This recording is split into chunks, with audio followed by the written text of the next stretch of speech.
Hello students, आज हम लोग पढ़ेंगे motion in a straight line पे बेस्ड क्वेश्चंस को। ये क्वेश्चंस इस तरीके से यहाँ पर हम लोग ने रखे हैं ताकि जो आप कॉम्पिटिटिव एग्जाम्स अपने 12th के बाद दे रहे हैं, चाहे वो मेडिकल के लिए मेडिकल कोर्सेज में एंट्रेंस के लिए हो, चाहे इंजीनियरिंग कोर्सेज में एंट्रेंस के लिए हो, तो ये आपके लिए एज अ बेस वर्क करेंगे। ठीक है, क्योंकि अगर आपके जो कॉन्सेप्ट्स हैं वो क्लियर हैं एकदम, तो चाहे कोई भी आपका एग्जाम हो वो क्रॉस हो जाएगा। ठीक है, तो ये जो है हम इस तरीके से बताएंगे कि ये क्वेश्चन सॉल्व कैसे होता है, मिस्टेक्स कहां पर स्टूडेंट्स करते हैं और आप उनको कैसे अवॉइड कर सकते हैं। साथ ही में जो आप ट्रिक्स के बारे में हमेशा बात करते हैं, तो देखिए ट्रिक्स आप हर एक क्वेश्चन के लिए नहीं बना सकते हैं। ठीक है, कहने का मतलब ये है कि अगर आप हर एक क्वेश्चन को ट्रिक से सॉल्व करेंगे तो फिर पढ़ने का मतलब क्या है। ठीक है, मतलब कॉन्सेप्ट्स की जो हम बात करते हैं फिर वो कहाँ गए। तो हमें क्या करना है, जैसे मान लीजिए कि जो सॉल्यूशन है, जब आप उसको एग्जामिनेशन के पहले सॉल्व कर रहे हैं तो इतना लंबा सॉल्यूशन कर रहे हैं, तो आपने उस सॉल्यूशन को और उस तरीके के क्वेश्चंस को सॉल्व किया है कई बार, जिसकी वजह से अब जब एग्जामिनेशन पे आप गए तो ये पूरा सॉल्यूशन एक एक एक एक एक एक एक स्टेप ना करके आप क्या करेंगे, लीप लेंगे। यानी कि पहला स्टेप, दूसरा स्टेप और फाइनल स्टेप, ये आपके लिए हो जाएगा। ठीक है, बात समझ पे आई।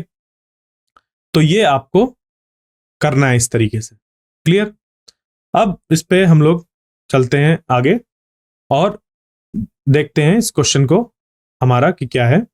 तो देखिए, ये जो हमारे पास क्वेश्चन है उस पे दिया हुआ है, a particle moves along a straight line O X at a time T in seconds, the distance X in metres of particle from zero is given bye.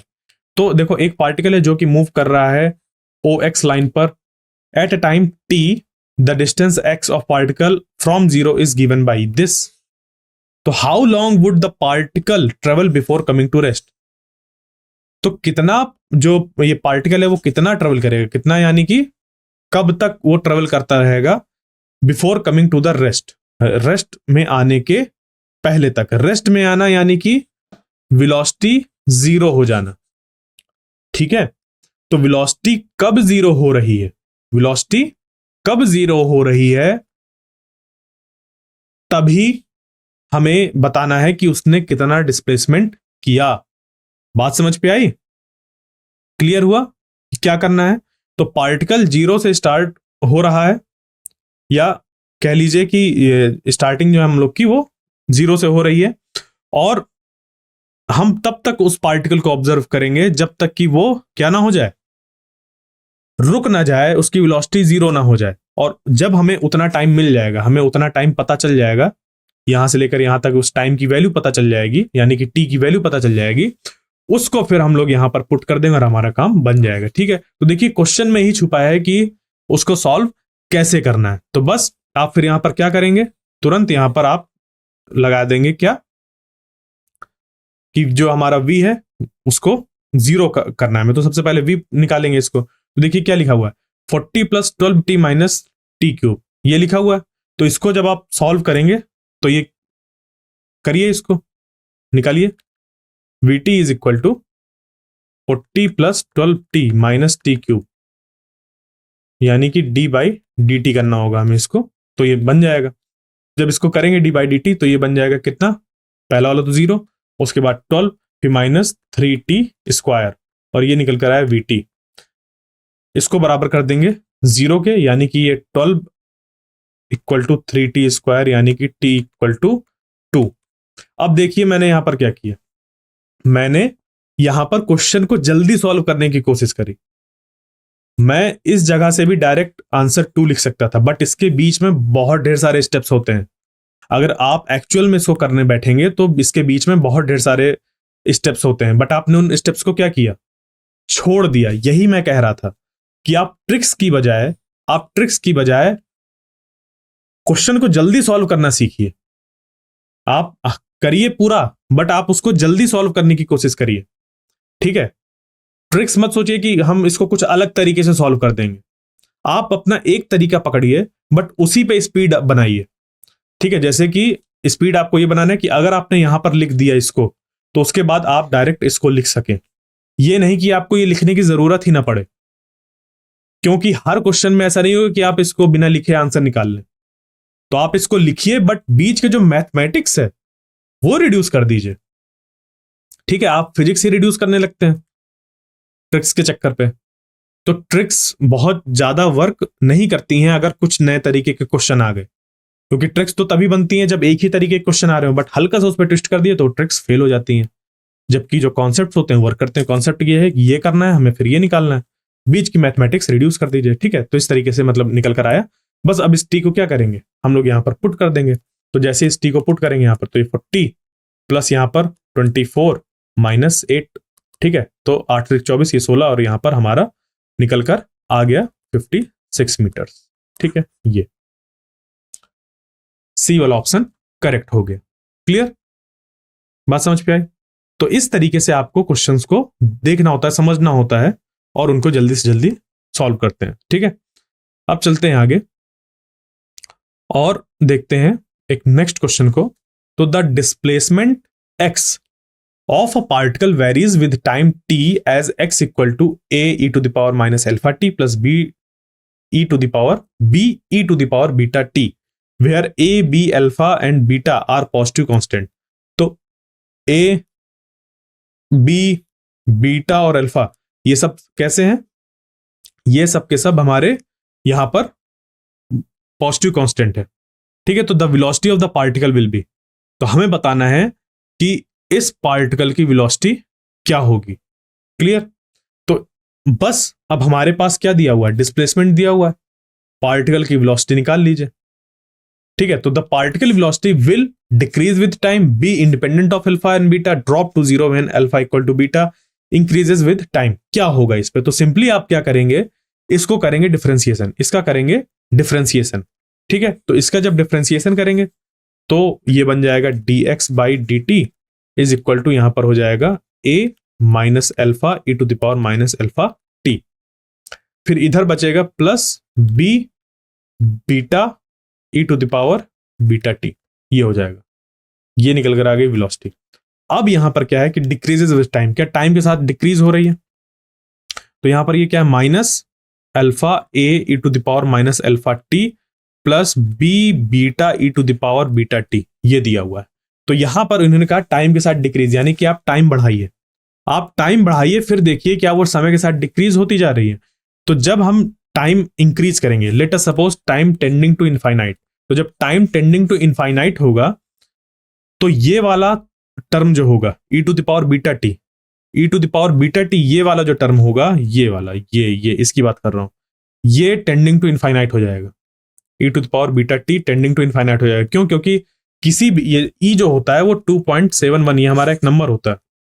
ठीक है, तो इस नंबर पे आपने इनफाइनाइट टाइम्स किसी का पावर लगाया, तो उसकी वजह से होगा क्या, ये नंबर बहुत बड़ा हो जाएगा। इनफाइनाइट यानी कि एक बड़े नंबर की बात कर रहे हैं। ठीक है, तो जब ऐसा करेंगे तो ये वाला टर्म ओवरऑल बड़ा हो जाएगा। बट इस टर्म के साथ क्या होगा, यहां पर E to the power minus alpha T है, यानी कि ये E to the power minus alpha यहां पर माइनस इनफाइनाइट हो जाएगा, और E to the power minus infinite यानी कि E to the power infinite, या ऐसे लिखा होगा, ये E to the power minus infinite ऐसे लिखा होगा, 1 upon E to the power infinite. और जो 1 upon E to the power infinite का मीनिंग है कि 1 अपॉन इनफाइनाइट, और 1 अपॉन इनफाइनाइट होता है हमारा 0, यानी कि ये जो टर्म है वो टेंडिंग टू 0 हो रहा है, ये टेंडिंग टू 0। यानी कि देखो समय बढ़ाने पर, समय जब यहां पर हम लोग बढ़ा रहे हैं तो क्या हो रहा है, समय बढ़ाने पर वेलोसिटी बढ़ती जा रही है। ठीक है, टाइम जैसे जैसे हम लोग बढ़ा रहे हैं वेलोसिटी वैसे वैसे बढ़ती जा रही है। अब हम इसको अगर घटाएं, अगर घटाने वाला चेक करें, तो अगर घटाएंगे तो हम लोग इसको माइनस इन्फिनिटी ले लीजिए। तो जब माइनस इन्फिनिटी लेंगे तो यहां पर जब हम इस टी को माइनस इन्फिनिटी रखेंगे E to the power beta T में, तो ये अप्रोच होगा यहां पर E to the power minus infinite, और E to the power minus infinite हो जाता है हमारा 0, ये अप्रोच होने लगेगा 0 की तरफ। ठीक है, और ये जो इसका होगा, क्योंकि जब हम लोग यहां पर माइनस इनफाइनाइट रखेंगे तो ये माइनस माइनस प्लस बन जाएगा और ये बन जाएगा इन्फिनिटी, यानी ये वाला टर्म बढ़ रहा है, ये वाला टर्म बढ़ रहा है। तो अगर उस हिसाब से हम देखें तो पॉजिटिव वैल्यू और इधर नेगेटिव वैल्यू डिक्रीज हो रही है, तो समय के साथ क्या होने लगेगी, वेलोसिटी डिक्रीज होने लगेगी। ठीक है, समय के साथ जो वेलोसिटी है वो डिक्रीज होने लगेगी। यहां से हमें ये बात निकल कर आई, ये हमें पता चला। ठीक है, एक्चुअली ये जो इक्वेशन होती है ना, ये हमारी एक क्वांटम मैकेनिक्स पे जब हम लोग आगे जाकर पढ़ते हैं तो क्वांटम मैकेनिक्स पे एक कॉन्सेप्ट आता है पोटेंशियल वेल का, वहां पर ऐसी इक्वेशन देखने को मिलती है एक पार्टिकल की। ठीक है, तो ये एक कोई ऐसे सिर्फ हाइपोथेटिकल नहीं है, ये एक्चुअल में होती है कुछ इस तरीके की, हमारी जो इक्वेशंस होती हैं वो मौजूद होती हैं। ठीक है, तो यहां से अब हम क्या देख रहे हैं कि जो वेलोसिटी है वो क्या हो रही है, समय के साथ क्या हो रही है, डिक्रीज हो रही है। यहां पर समय के साथ क्या हो रही है, डिक्रीज हो रही है। जैसे जैसे टाइम बढ़ रहा है वैसे वैसे जो वेलोसिटी है वो डिक्रीज हो रही है। तो वेलोसिटी पर यहां पर हमने क्या देखा कि टाइम को जब हम माइनस इन्फिनिटी की तब ले जा रहे हैं, ठीक है, तब ये डिक्रीज देखने को मिल रहा है। वरना जब हम लोग टाइम पॉजिटिव इन्फिनिटी ले रहे थे, यानी कि टाइम जब बढ़ा रहे थे, टाइम बढ़ाने के साथ हमें देखना है कि वेलोसिटी घट रही है या नहीं। ठीक है, डिक्रीज विद टाइम नहीं, यहां पर मैंने माइनस इन्फिनिटी ले लिया। तो जो मैंने पहले बताया था बस उतना ही चेक करेंगे, उसी से हमारा काम हो जाएगा, हमें और आगे चेक करने की जरूरत नहीं। यानी कि आपने टाइम को बढ़ाया, तो टाइम बढ़ाने के साथ आपने देखा कि ये जो वेलोसिटी है वो बढ़ रही है, टाइम बढ़ने के साथ साथ वेलोसिटी बढ़ रही है। सिंपल सा, ये क्या हो जाएगा, E to the power infinite, यानी कि ये बहुत बड़ा टर्म हो जाएगा, और ये E to the power minus infinite ये जीरो हो जाएगा। तो टाइम बढ़ने के साथ साथ वेलोसिटी बढ़ रही है, तो टाइम बढ़ने के साथ साथ वेलोसिटी बढ़ रही है, ये हम लोग ने देखा। तो ये पहला वाला पॉइंट हमारा गलत हो गया। उसके बाद independent of alpha and beta, जो वेलोसिटी है पार्टिकल की वो independent of alpha and beta है। तो यहां से अगर हम लोग देखें अल्फा और बीटा को, तो अल्फा और बीटा में क्या ये चीज डिपेंड कर रही है, अल्फा और बीटा की वैल्यू पर। तो अगर इसके इस तरीके से अगर हम लोग देखें कि ये जो अल्फा और बीटा है ये क्या हो, यहां पर एक कांस्टेंट है एक्चुअली यहां पर, तो उनकी तो वैल्यू सेम ही है, उस पर डिपेंडेंसी वाली बात आ ही नहीं रही है। ये जो अल्फा और बीटा है वो दोनों कैसे हैं, कांस्टेंट है, दिया हुआ है ना। तो जब इनकी वैल्यू घट बढ़ ही नहीं रही तो डिपेंडेंसी कैसे हम चेक करेंगे कि ये इस पे डिपेंड कर रहे हैं या नहीं। ठीक है, ये हो गया, तो ये पॉइंट भी हमारा सही नहीं होगा। उसके बाद आगे क्या है, drop to zero when alpha equal to beta. तो अल्फा इक्वल टू बीटा करके देखिए, तो minus A alpha E to the power minus alpha T, यहां पर प्लस, और उसके बाद क्या लिखा हुआ है बी, और यहां पर फिर बीटा, और ई टू बीटा की जगह पर हम अल्फा इक्वल टू बीटा ले रहे हैं, तो बीटा की जगह पर अल्फा रख देंगे, तो ये हो जाएगा अल्फा और E to the power alpha T. तो क्या अभी भी ये जीरो हो रहा है वेलोसिटी? नहीं, यहां पर दूसरे टर्म्स हैं, अगर हमने अल्फा को बीटा भी रख दिया तब भी ये जीरो नहीं हो रही, तो ये भी गलत हो गया। अब देखिए यहां पर लिखा हुआ है इंक्रीजेस विद टाइम, और ये चीज तो हम पहले ही चेक कर चुके हैं। ठीक है, तो मैंने एक एक चीज आपको समझाई, हर एक पॉइंट को समझाया। ठीक है, हर एक पॉइंट को समझाया, बट आप कैसे इसको सॉल्व करेंगे?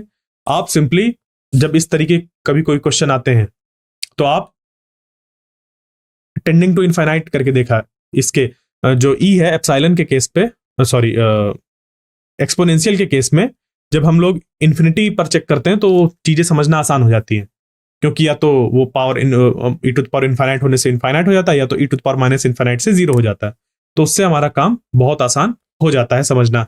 तो यहां से देखो ये वाला पॉइंट निकल कर आ गया कि इंक्रीजेज विद टाइम, बट मैंने सब आपको एक एक करके बताया। एग्जामिनेशन में आपको एक एक करके नहीं चेक करना है। अगर आपको यहाँ पहले वाले सही समझ पे आ गया और आपका MCQ है तो आप इस पे टिक लगाएंगे और आगे बढ़ जाएंगे। फिर अगर आप चाहते हैं, आपके पास टाइम है, तो आप क्रॉस चेक कर सकते हैं एक बार। ठीक है, क्लियर? तो इस तरीके से ये क्वेश्चन हो गया। अब बढ़ते हैं आगे नेक्स्ट क्वेश्चन में, और यहां पर ये नेक्स्ट क्वेश्चन ये है, a particle moves along a straight line such that its displacement at any time t is given by this, the acceleration of the particle at t equal to 1। तो इस question को आप कर सकते हैं आसानी से, ये बताने के लिए अब क्वेश्चन नहीं बचा। इस तरीके के क्वेश्चंस मैंने बहुत लगवाए हैं। तो आप क्या करेंगे, सिंपली एक्सेलरेशन निकालना है तो d2s by dt2 निकाल लेंगे, जो कि होता है d by dt of ds by dt, यानी कि पहले आप इसकी वेलोसिटी निकालेंगे, फिर उसको फिर एक बार डिफरेंशिएट करेंगे और t इक्वल टू 1 पुट करेंगे और एक्सेलरेशन आपका निकल कर आ जाएगा। ठीक है, तो आप इस क्वेश्चन को सॉल्व करिए और बताइए इसका आंसर क्या होगा। ठीक है, इसका आंसर जो करेक्ट होगा वो 32 मीटर पर सेकेंड स्क्वायर होगा। आप इसको क्रॉस चेक करिएगा। इसको मैं सॉल्व नहीं करा रहा क्योंकि इस क्वेश्चन में, इस तरीके क्वेश्चन में पहले भी कई बार करा चुका हूं। ये आपको प्रैक्टिस करने के लिए, इस पे ना तो ऐसा कोई पॉइंट है जिसपे कि आप कोई मिस्टेक कर सके, और अगर आपने इस क्वेश्चन पे मिस्टेक कर दिया तब तो फिर बहुत बड़ी प्रॉब्लम हो जाएगी। क्यों? क्योंकि इससे सिंपल प्रॉब्लम अब वो क्या बनाए, जहां पर कि आपको सबसे पहले ds बाई डी टी निकालना है, तो 9t स्क्वायर, यहां पर 14t प्लस 14t ये हो जाएगा। ये यहां पर 7 टू 14 ये हुआ, ये t हुआ, और ये 14 से t फिर ये हट गया तो 14 बचा, और ये 0 हो गया प्लस 0। उसके बाद एक बार और डिफ्रेंशिएट कर देना है, तो 18t प्लस 14 ये आ गया। अब देखिए ये पॉइंट अब मैं यहां पर बता देता हूं, याद आ गया ऐसा कि जब ऐसा सिंपल क्वेश्चन हो तो देखिए यहां पर आपको क्या करना है, अगर एक्सेलरेशन निकालना है तो कांस्टेंट टर्म और जो सेकंड लास्ट वाला जो टर्म है, ठीक है, जिसपे कि पावर 1 है, ये क्योंकि एक्सेलरेशन निकालते वक्त इसको 2 बार डिफरेंशिएट करना होगा। देखिए इसको अगर मैं यहां सामने लिखूं ऐसे, तो ये लिखा है 3t square plus 7t square plus 14t plus 5। तो अगर आपको एक्सेलरेशन फाइंड करना है और 2 बार डिफरेंशिएट करना है, तो सिंपल सी बात है, यहां पर आपको एक एक स्टेप ऐसे करके नहीं आना है। ठीक है, आपको यहां पर एक चीज सीख सकते हैं यहां पर, और वो ये है कि टाइम हमें कम यहां पर कैसे इस्तेमाल करना है। देखिए 2 बार डिफरेंशिएट करना है तो ये टर्म और ये टर्म तो 0 ही हो जाएंगे। ठीक है, तो इन पे आप ध्यान ही मत दीजिए, इनको सोचिए है ही नहीं, आप सिर्फ इस पे देखिए। तो इस पे आपको 2 बार डिफरेंशिएट करना है, एक सिंपल सी इक्वेशन है। तो ये क्या होगा, एक बार 3 जो पहले था वो होगा, फिर ये 3 आएगा, तो दिमाग में रखिए कि ऊपर 2 होगा, एक बार और डिफरेंशिएशन होगा तो 2 एक बार और आ जाएगा, और ये यहां पर t बचेगा। और उसके बाद यहां पर 7 पहले से था, फिर 2 आएगा, फिर 1 आ जाएगा, और यहां पर जो t है वो हट जाएगा। ठीक है, जो एक्सेलरेशन होता है उस पर सिर्फ इस तरीके से, जो एक्सेलरेशन होता है वो लीनियरली प्रोपोर्शनल होता है टाइम के। ठीक है, ये देखिएगा यहां पर जो एक्सेलरेशन हमारा निकल कर आता है एक लीनियर मोशन के लिए, जब कोई एक पार्टिकल स्ट्रेट लाइन में मूव कर रहा हो, ये यहां से सीधा सीधा हमें ये पता चलता है कि जो एक्सेलरेशन है वो हमारा डायरेक्टली, मतलब एक तरीके से ऐसे कह सकते हैं कि वो लीनियरली प्रोपोर्शनल होगा टाइम के साथ। जैसे यहां पर जो डिस्प्लेसमेंट था वो क्यूबिक था, जो डिस्प्लेसमेंट था वो कैसा था, हमारा यहां पर एक इसको क्वाड्रेटिक था। ठीक है, जो स्पीड निकल कर आ रहे थे, जबकि हमारा जो एक्सेलरेशन है वहां पर ये निकल कर आ रहा है। ठीक है, एक्सेलरेशन हमारा कांस्टेंट भी हो सकता है, बट क्योंकि यहां पर जो डिस्प्लेसमेंट था वो क्यूबिक था, इस वजह से हमें यहां पर मिल जाएगा। यानी कहने का मतलब ये है कि अगर हमें इस तरीके से दिया हो तो हम जल्दी से इसको सॉल्व कर सकते हैं। बस यहां से ये निकल कर आ जाएगा 18t, यहाँ पे आपको जो वैल्यू रखनी है 1 सेकेंड, तो 18 प्लस 14 आप इसको करेंगे तो ये आपका निकल कर आ जाएगा, ये वाला 32 मीटर पर सेकेंड स्क्वायर। ठीक है, तो इस पे तो आपको टाइम लगना ही नहीं चाहिए इस क्वेश्चन को सॉल्व करने में। तो ये क्वेश्चन अगर इस तरीके से क्वेश्चन आपके आते हैं तो आपके लिए बहुत बढ़िया, और इस तरीके क्वेश्चन पूछे जाते हैं। ठीक है, next question, the position x of a particle varies with time t as x equal to at square minus bt cube. The acceleration of the particle will be 0 at time t equal to, हमें बताना है acceleration कब 0 होगा, मतलब time बताना है किस time पर एक्सेलरेशन 0 होगा, यानी कि एक्सेलरेशन 0 कब होगा।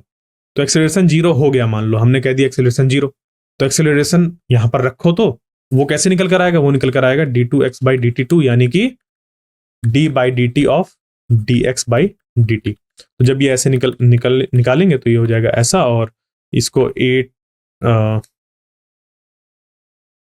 d by dt, ये हो जाएगा d by dt of at square minus bt cube ऐसे।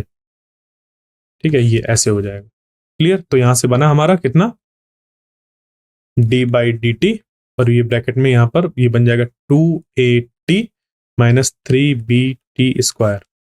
ठीक है, ये बन गया, तो 2at माइनस 3bt स्क्वायर। अब इसको एक बार और डिफ्रेंशिएट कर दिए तो बन जाएगा 2a -6bt, ये हो गया। बस अब इसको इन्होंने क्या कहा था, 0 है, ये एक्सेलरेशन है, ये 0 के बराबर है, तो 2a = 6bt और t = a/3b, ये निकल कर आ गया, जो कि हमारा ये बी वाला ऑप्शन करेक्ट हो गया। ठीक है, तो देखिए किस तरीके से क्वेश्चन है, और ये क्वेश्चंस पूछे जाते हैं इस तरीके के क्वेश्चंस। ठीक है, क्लियर। इंजीनियरिंग जो एग्जाम्स होते हैं, कॉम्पिटिटिव एग्जाम्स, इंजीनियरिंग कोर्सेज में एडमिशन के लिए जो कॉम्पिटिटिव एग्जाम्स होते हैं, उस पर इस तरीके के क्वेश्चंस होते हैं, चाहे वो मेडिकल के लिए भी हो तब भी इस तरीके के क्वेश्चन पूछे जाते हैं, क्योंकि फिजिक्स तो उस पर पूछी ही जाती है। ठीक है, यूजी कोर्सेज के बारे में बात कर रहा हूं मैं। अब चलते हैं आगे और देखते हैं नेक्स्ट क्वेश्चन को। A car accelerates from rest at a constant rate alpha. जो एक्सेलरेशन है वो कांस्टेंट रेट, यानी कि जो एक्सेलरेशन है वो कांस्टेंट है, वो टाइम पर डिपेंड नहीं कर रहा। उसके बाद फॉर सम टाइम, थोड़ी देर के लिए जो एक्सेलरेशन था वो था कांस्टेंट। उसके बाद decelerates at a constant rate beta. अब ये जो है ये बीटा रेट है। ठीक है, इस रेट से वो डिक्रीज हो रहा है। एंड कम्स टू रेस्ट, उसके बाद ये रेस्ट पे आ गया। If the total time elapsed is t, then the maximum velocity acquired by the car is. तो मैक्सिमम वेलोसिटी कब एक्वायर करेगी? देखिए, अब ये जो क्वेश्चन है, इस तरीके के क्वेश्चन हम लोग सॉल्व कर चुके हैं। ठीक है, जहां पर कि वेलोसिटी मैक्सिमाइज की बात हो रही थी, तो यहां पर भी वही है कि then the maximum velocity acquired by the car is, और यहां पर यह है कि अगर कुछ टाइम तक के लिए जो एक्सेलरेशन था वो इतना एक्ट हो रहा था और उसके बाद फिर रिटार्डेशन हो रहा है इतना, तो हमें बताना है कि टोटल टाइम इलैप्स्ड अगर t है तो मैक्सिमम वेलोसिटी कितनी एक्वायर होगी उस कार की, हमें ये बताना है। यानी कि अगर थ्रू आउट द मोशन हम देखें तो यहां तक एक्सेलरेशन एक्ट हो रहा था अल्फा, उसके बाद रिटार्डेशन एक्ट होने लगा बीटा, यानी कि एक्सेलरेशन के टर्म्स पे ही लिखें तो माइनस बीटा होने लगा। यहां पर एक्सेलरेशन इतना और यहां पर एक्सेलरेशन माइनस बीटा, और यहां से यहां तक जो टाइम है वो है टोटल t। तो हमें बताना है कि then the maximum velocity acquired by the car, maximum velocity उसकी कितनी होगी, वो हम लोग को फाइंड करना है। क्लियर, बात समझ पे आई? तो इसको अब कैसे सॉल्व करेंगे, इसको क्या करेंगे, यहां पर क्या कॉन्सेप्ट लगेगा, आइए उसको देखते हैं। ठीक है, तो यहां पर अगर हम लोग देखें, जैसे ये ग्राफ कुछ बनेगा कि वेलोसिटी क्या होगी, मैक्सिमम होगी, और उसके बाद यहां पर डिक्रीज हो जाएगी। इस पोजीशन पर जो हमारा एक्सेलरेशन है वो है अल्फा और इधर है बीटा, रिटार्डेशन के समय पर है इस पे बीटा। तो मान लीजिए जो टोटल टाइम यहां से यहां तक लगा वो t है, और यहां से यहां तक जो टाइम लगा वो t1 है, और यहां से यहां t2 - t1 है। ठीक है, क्योंकि यहां तक तो t1 हो गया, और जबकि t1 और t2 ऐसे लिखे हुए हैं, तो यहां से यहां तक तो t1 हो गया, और यहां से यहां तक इन दोनों के बीच का वो t2 - t1 है, क्योंकि जो t2 है वो यहां से यहां तक है टाइम। ठीक है, t जो मैंने अभी कहा था वो t2 के बराबर है, इस तरीके से। फिर आगे देखते हैं, ये हो गया।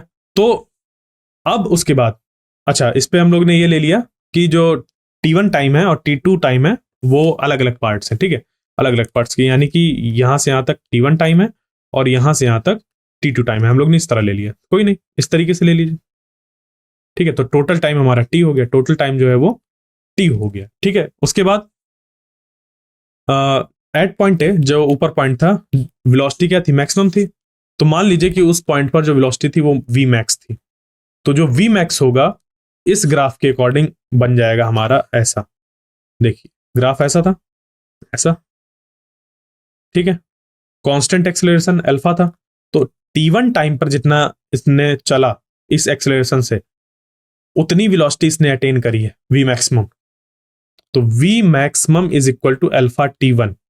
अल्फा एक्सेलरेशन से चल रहा था, ये t1 टाइम तक चला, तो इतनी देर इतने एक्सेलरेशन से चलने की वजह से जो वेलोसिटी इसने अटेन करी होगी वही उसकी मैक्सिमम वेलोसिटी होगी, क्योंकि उससे ज्यादा एक्सेलरेशन उस पर एक्ट नहीं हुआ था, उसके बाद रिटार्डेशन होने लगा था। तो ये मैक्सिमम वेलोसिटी ये पता मिल गई। और अब देखो यहां पर खास बात ये है कि इस वेलोसिटी से ही डिक्रीमेंट हो रहा है और जाकर यहां पर जीरो हो रहा है। यानी कि अगर हम लोग यहां पर देखें कि जो रिटार्डेशन होकर ये जीरो हो रहा है, अगर इधर से इसको हम लोग देखते कि t2 टाइम पर ये यहां से यहां तक पहुंचा है। ठीक है, t2 टाइम पर ये यहां से यहां तक पहुंचा है, यानी कि, और ये जो है यहां पर जो इधर से जब हम देख रहे हैं, इधर से जब हम देख रहे हैं तो एक्सेलरेशन है इस पे बीटा, यानी कि इधर से हमने देखा कि मैक्सिमम कितना रीच किया, वो हो गया अल्फा T1, और इधर से हमने देखा तो वो हो गया बीटा T2। ठीक है, बट हम जानते हैं कि जो T है वो है T1 plus T2 total time. तो यहां से अब हम लोग क्या करेंगे, T1 निकाल लेंगे और T2 निकाल लेंगे। तो T1 जो निकल कर आ जाएगा वो निकल कर आ जाएगा V max divided by alpha, और T2 जो हो जाएगा वो निकल कर आ जाएगा V max divided by beta. ये तो T1 और T2 निकाल लिया, जिसको कि यहां पर पुट कर देंगे तो ये हो जाएगा V max divided by T1 plus V max divided by T2। तो T is equal to V max और यहां पर 1/T1 प्लस 1/T2 ये हो जाएगा। तो यहां से ये बन जाएगा T is equal to V max, और ये बन जाएगा हमारा T1 plus T2 divided by T1 T2। Clear? इस तरीके से ये हमारा निकल कर आएगा। तो बस V मैक्स हमें फाइंड करना था, तो V मैक्स हो जाएगा यहां पर T into alpha beta divided by alpha plus beta. Clear? ये जो यहां पर हमने निकाला, ठीक है, यहां पर अल्फा बीटा था ना ये, तो इस तरीके से हमारा ये निकल कर आ जाएगा। ये V मैक्स की जगह पर हम लोग रख देंगे अल्फा T1। ठीक है, तो यहां से हमारा काम बन जाएगा। ठीक है, V मैक्स की जगह पर पुट कर देंगे। क्लियर? तो आंसर हमारा ये निकल कर आ गया। ठीक है, तो इस तरीके से हम लोग ने काफी क्वेश्चंस को सॉल्व किया आज के सेशन में, और आज के लिए इतना काफी है। इसके नेक्स्ट पार्ट में हम लोग और भी क्वेश्चंस को सॉल्व करेंगे। तब तक के लिए थैंक यू।